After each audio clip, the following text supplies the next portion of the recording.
modern Gen Z dating is completely fucked up.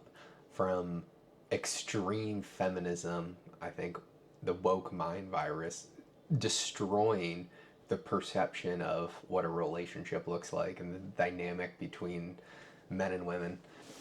Social media and a lot of other things are probably messing the long term future of a lot of young kids right now.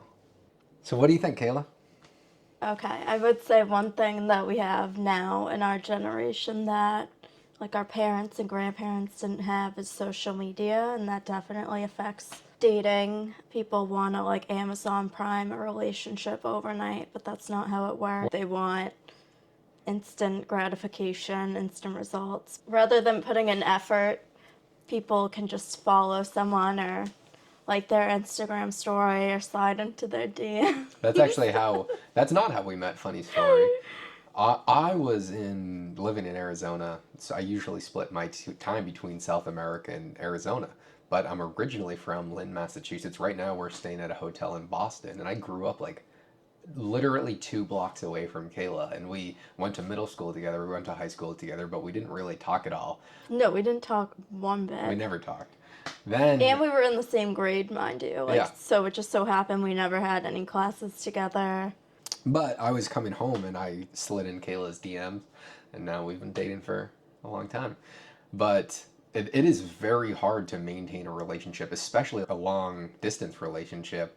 I run a business where I'm very busy, where even when me and Kayla try and go on like a nice getaway, I've spent most of the night working, and that has definitely caused some issues, and it's a constant battle.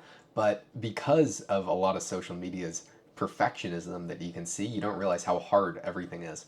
And the grass is never really greener on the other side. It's greener where you water it and where you focus your time, effort, and attention.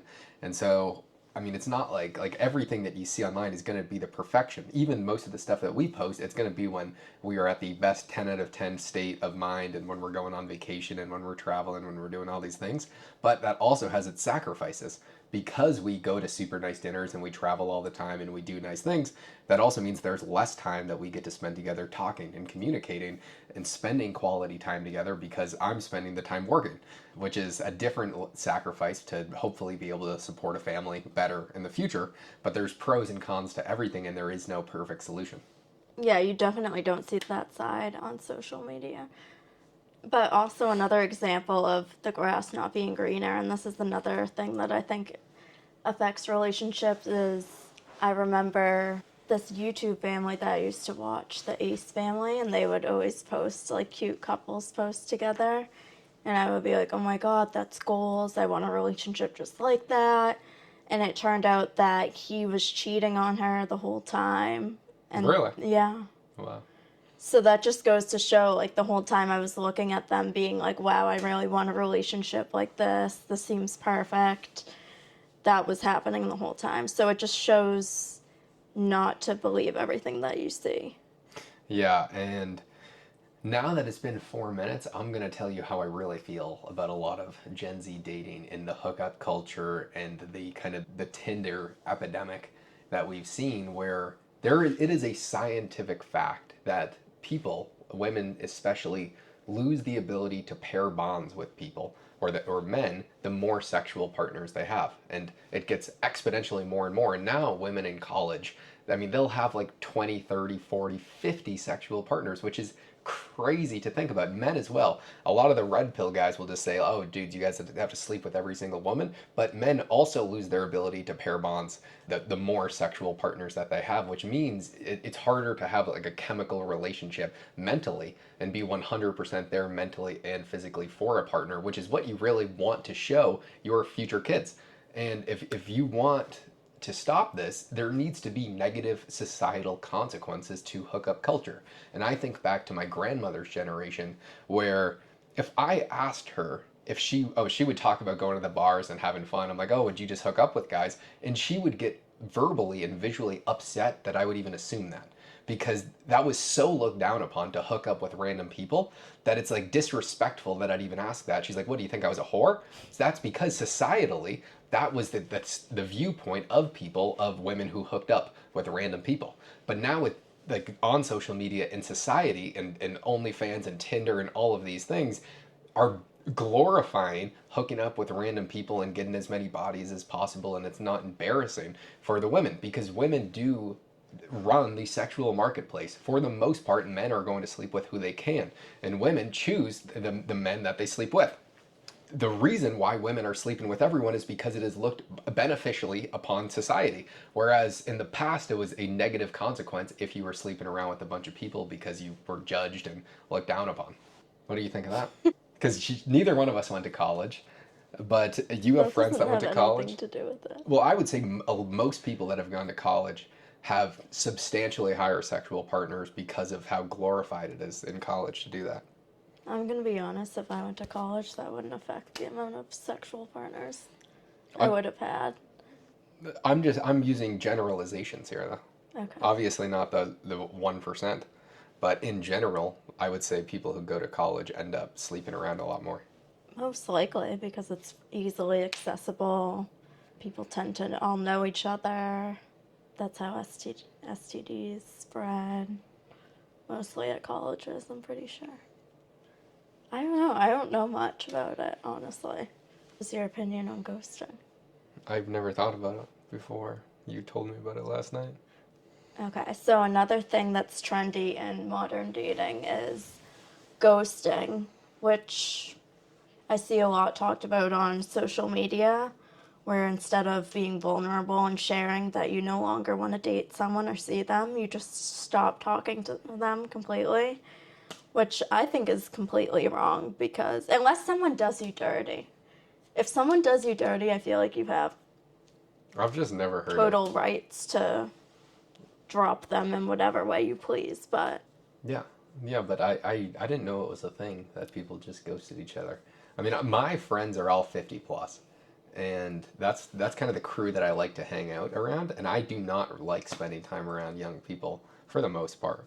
But I would have never considered that because that is just not the ethical thing to do. The same way I wouldn't just drop an employee or drop a client. Like it just doesn't make logical sense to me.